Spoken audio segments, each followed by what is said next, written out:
जय हिंद, नमस्कार। अग्निवीरों के साथ संदिग्ध हालात में जान चली जाने की घटनाएं लगातार देखने को मिल रही हैं।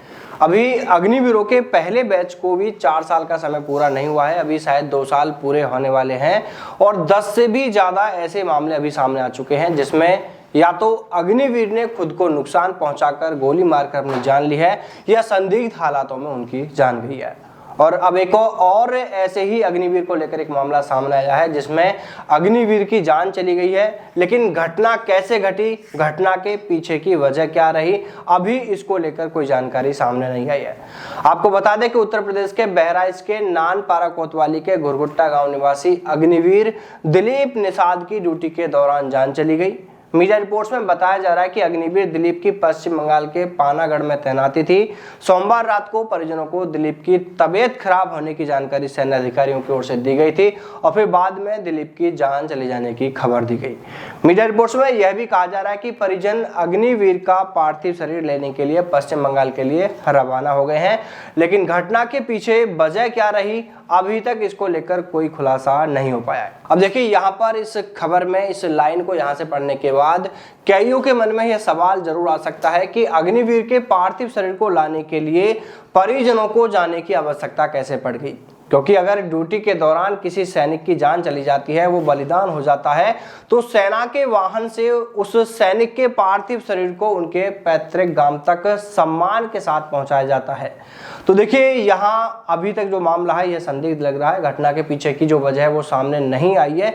तो हो सकता है कि शायद परिजनों को इसलिए वहां पर बुलाया गया है कि उनके सामने ही अग्निवीर के पार्थिव शरीर का पोस्टमार्टम किया जा सके, ताकि बाद में फिर किसी तरह का कोई विवाद ना बने, इसलिए शायद परिजनों को वहां पर बुलाया गया है। लेकिन ये जो घटनाएं अग्निवीरों के साथ लगातार हो रही हैं, ये मामला काफी गंभीर है और इसको लेकर पहले भी कई तरह के सवाल उठते रहे हैं और यह बात भी कही जाती रही है कि आखिर अग्निवीर ऐसा खतरनाक, ऐसा खौफनाक कदम उठाने के लिए मजबूर कैसे हो रहे हैं। देखिए, इसके पीछे आखिर वजह क्या है, इसको लेकर कांग्रेस पार्टी के पूर्व सैनिक विभाग के राष्ट्रीय अध्यक्ष कर्नल रोहित चौधरी ने भी इसको लेकर कई सवाल खड़े किए थे। उन्होंने कहा था कि यह बहुत भयावह स्थिति है कि 1 साल के अंदर ही 15 अग्निवीर बलिदान हो चुके हैं और ये जो केस अब सामने आया है इसे अगर जोड़ देते हैं तो 16 अग्निवीर देश पर बलिदान हो चुके हैं और इनमें 10 से ज्यादा केसों में सुसाइड व संदिग्ध हालातों में मौत होने की बात सामने आई है। कर्नल चौधरी ने केंद्र सरकार से सवाल किया है कि सेना में अग्निवीर जवान लगातार सुसाइड कर रहे हैं, क्या अग्निवीरों को पर्याप्त ट्रेनिंग मिल पा रही है? क्या 6 महीने का प्रशिक्षण अग्निवीरों के लिए सेना में काम करने के लिए शारीरिक व मानसिक रूप से सक्षम है? क्या वो इस प्रशिक्षण में इतने तैयार हो जाते हैं? और एक सवाल यहाँ पर यह भी किया गया है कि सरकार संसद में श्वेत पत्र लेकर आए और बताए कि अग्निवीर व रेगुलर सैनिक में इतना भेदभाव क्यों किया जा रहा है। तो वहीं राहुल गांधी भी इस मामले को लेकर ऐलान कर चुके हैं कि सरकार में आते ही सबसे पहले इस अग्निपथ योजना को ही खत्म किया जाएगा। देखिए, इस मामले में फिलहाल अब देखने वाली बात यह बाकी रह गई है कि अग्निवीर दिलीप का पार्थिव शरीर उनके पैतृक गांव किस तरह से पहुंचाया जाता है, लाया जाता है।